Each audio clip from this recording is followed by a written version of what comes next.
Assalamualaikum warahmatullahi wabarakatuh.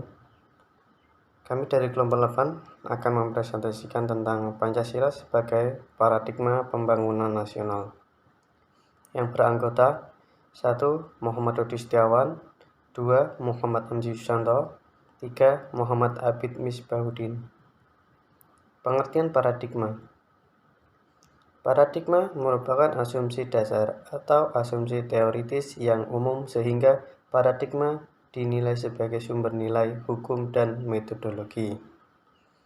Paradigma memiliki fungsi yang strategis dalam membangun kerangka berpikir dan penerapannya sehingga setiap ilmu pengetahuan memiliki sifat, ciri, dan karakter khas yang berbeda dengan ilmu pengetahuan lainnya. Dalam kehidupan sehari-hari, paradigma berkembang menjadi terminologi seperti sumber nilai, kerangka pikir, orientasi dasar, sumber asas, tolak ukur, parameter, serta arah dan tujuan dari suatu perkembangan, perubahan, dan proses tertentu termasuk dalam pembangunan, gerakan reformasi maupun proses pendidikan. Dengan demikian, paradigma menempati posisi dan fungsi yang strategis dalam setiap proses kegiatan, perencanaan, pelaksanaan, dan hasil-hasil dapat diukurnya dengan paradigma tertentu yang diyakini kebenarannya. Pengertian pembangunan nasional. Pembangunan nasional merupakan perwujudan nyata dalam meningkatkan harkat dan martabat manusia Indonesia sesuai dengan nilai-nilai kemanusiaan dan tujuan negara yang tercantum dalam pembukuan Undang-Undang Dasar 1945. Rincian pembukaan Undang-Undang 1945. 1.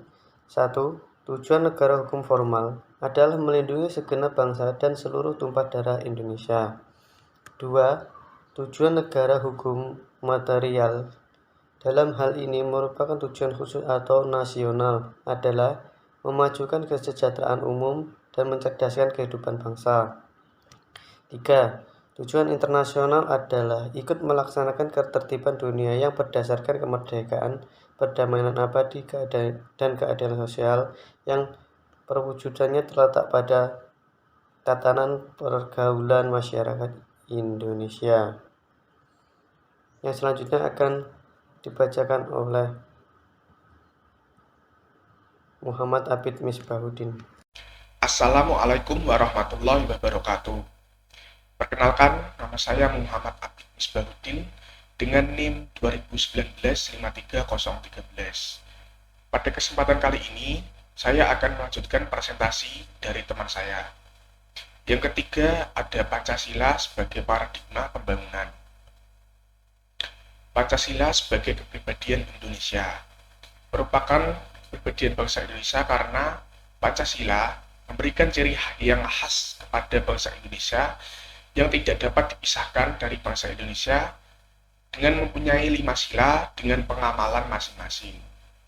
Tujuan yang akan dicapai oleh bangsa Indonesia yakni suatu masyarakat adil dan makmur berdasarkan Pancasila di dalam negara kesatuan Republik Indonesia yang merdeka, berdaulat, bersatu, dan berkedaulatan rakyat dalam suasana kehidupan bangsa yang aman, tentram, tertib, dan dinamis serta dalam lingkungan pergaulan dunia yang merdeka, tertib, dan damai.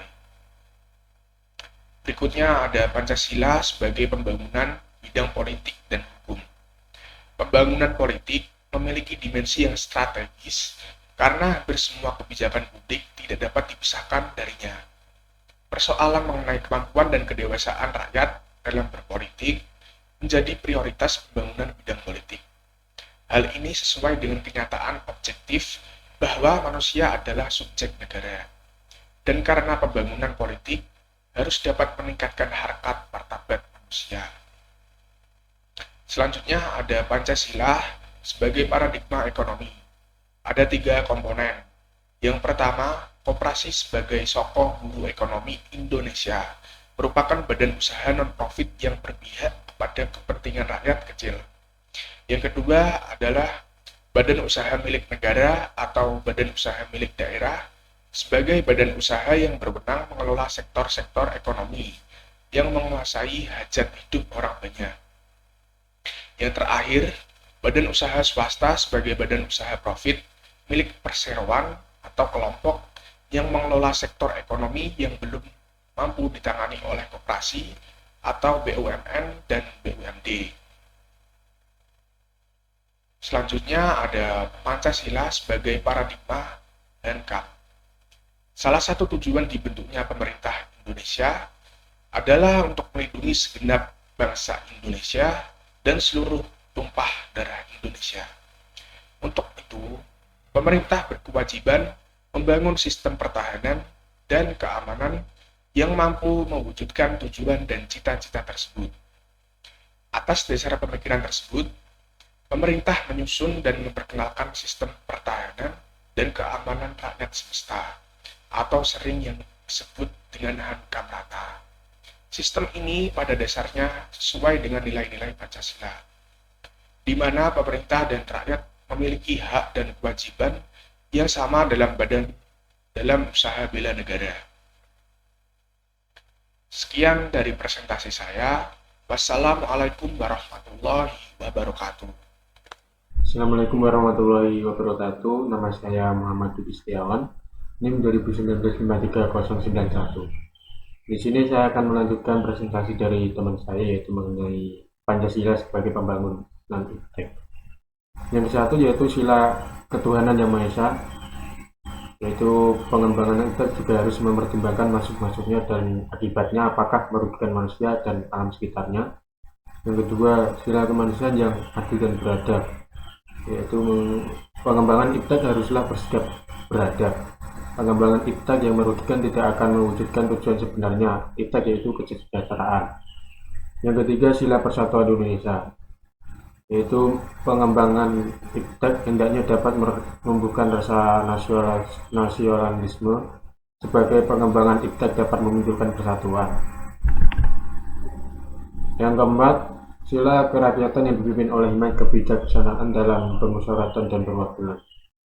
Setiap individu bebas dalam melakukan pengembangan IPTEK. Para pengembang IPTEK harus bersikap terbuka. Artinya terbuka untuk dikritik, dikaji ulang maupun dibandingkan dengan teori lainnya.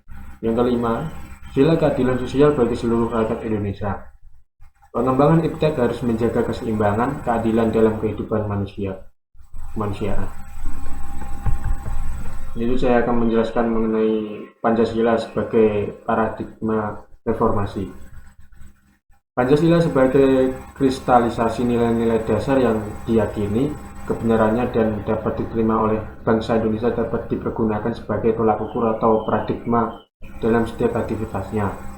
Artinya setiap perbuatan, ucapan, atau tindakan bangsa dapat dibenarkan selama tidak bertentangan dengan nilai-nilai Pancasila. Sejalan dengan pemikiran ini, maka pembangunan dan gerakan reformasi harus menggunakan Pancasila sebagai paradigmanya. Oleh karena itu, setiap rakyat Indonesia tidak perlu merasa kecewa apabila cita-citanya untuk melaksanakan pembangunan tidak tercapai. Sekian presentasi dari kelompok kami. Apabila ada tutur kata yang salah, kami mohon maaf. Terima kasih. Wassalamualaikum warahmatullahi wabarakatuh.